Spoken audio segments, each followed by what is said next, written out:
بلێت تەماشەوانین هێیشە دادگەها مافی مرۆڤانیا ئەوروپایی گیریدایی ئازادیان ترکیە سزا دەکەن لێ هەروەها لە ترکیە بتایبەتی لە باکوورەی کوردستانیش بووی فەرمیکردنا زمانی کوردی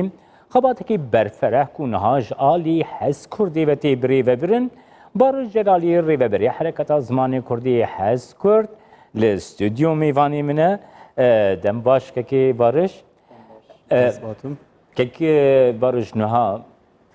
30 میلیۆن کورد لە باکوورەی کوردستانی هینژی زمانی کوردی چەرچوبەیەکەوی فەرمیتنەیە نای ناسکردن دووارەی دەمۆکراسی دوواری مافی مرۆڤان دوواری ئۆڵدێژی یعنی وەکی ئینسانێکی مسلمان گۆ خودێ ئەو زمانژی ئافراندیە قەدەغەکردناوینا لە ترکیە چاوە تێ ئیزاحکردن yani. Tekildarê vê bersivê esasen dewleta Tirkiyeyê yani ew têkildarê ve dibe ew bersivê bide. Yani bersiva vê pirsê bide ewlê milletê Kurd neteha Kurd. Piştre jî îzdahê alemê bike yani em sala 2020 de ne ber bi 21 diçin wek cenabê te anî ziman mafê zimîn mafekî hem îlahiye hem insaniye hem jî mafekî xwezayî ye yani dema ku mirovek ji dayika xwe dibe çawa ku mafê wî jiyanê heye û ti hêz nikare jiyana wî bin pê bike ziman jî westaye. Başin ha heta îro jî ew ziman li Tirkiye qedexe. Gava ku wekî hez Kurdê jî hûn wê daxwazetînine pêş birsiva dezgehên Tirkiye, sazûmanên fermiyên Tirkiye, siyasetmedarên Tirkiye, destûra Tirkiye çi dibêje ku bersiva vê pirsawa be? Spas bo pirsawa pirseke zor baş e. Yasaya Tirkiye ji xwe nanase. Parlamenta Tirkiye jî wek dema ku peyveke Kurdî jî têda warê axaftin dibe zimanekî nediyar yani peyveke nediyar. Tune ye yani tune jî nabêje. Nediyar. Nediyar e. Ew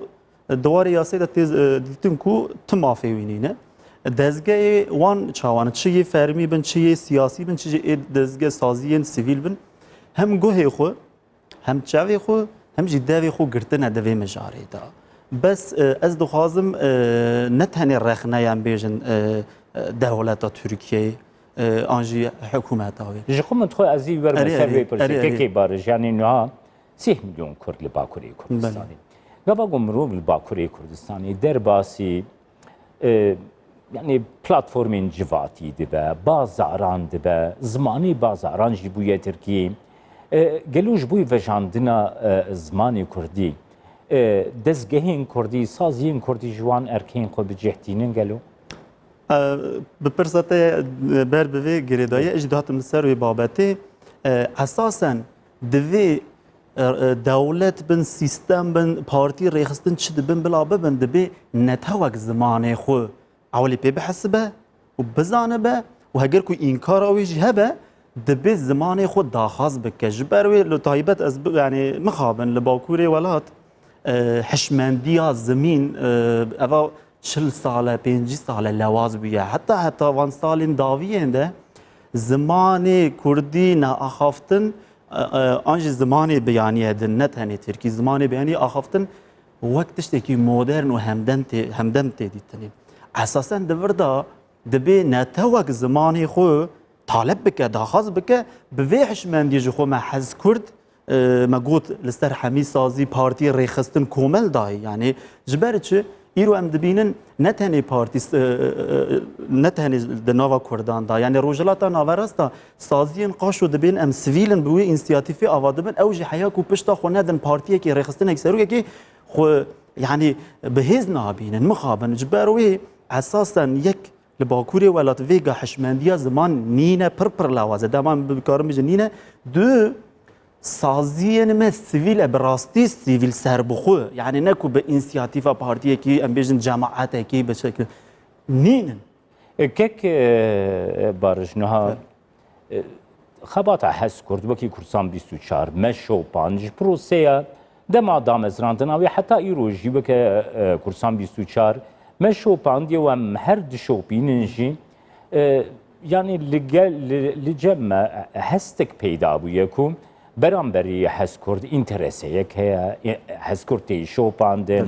هەسکردنێک دناو بینە جواتێدا پەیدا کردە گەنجێن کورد کەسێک و دوخوازن زمانی خۆ بدن vejandinê Musa bêjin çawa xwe nêzîkî xabatî ve çalakî ve kiryarî ve dikin wekî hez kurt pirseke pîroz e boçi li Bakurê welatê me çi partiyên me hebin çi cemaatên me hebin vevê bo rexne nabêjim û wek tespît dibêjim çi dezgehên saziyên sivîl jî hebin têda rêjeya civanan xortan keçan mixabin zor zor kêm e bes hez kurt ez dikarim bi eşker ji xwe me rêveberiya xwe raya giştî hemî milletê xwe re eşker kir bi saya çapemeniya spasiya we jî dikin sedî heştê pênc rêveberiya me binêrin endamê me na rêveberiya me ji civanan pêk tê sedî û heştê û civînên me jî hûn li ser medyayê dişopînin civînên me de jî tevlîbûna em bêjin civînê de rêjeyeke sed û heştê not hin civînê me hine sedî sed bi civanan pêk têne ji ber çi dizanin heşmendiya ziman îro di civana da zêdetir e çimkî ji ber ku ew ê kêmasî herî baş ew hîs dikin hera hela ku xanda bin hela ku hesta netewî tê pê re hebin ji ber ku yek û netewa dixin netew esasen zimane cudahiya ku navbera yani netewa ew xêza ziman netewa hev cuda dike olê wan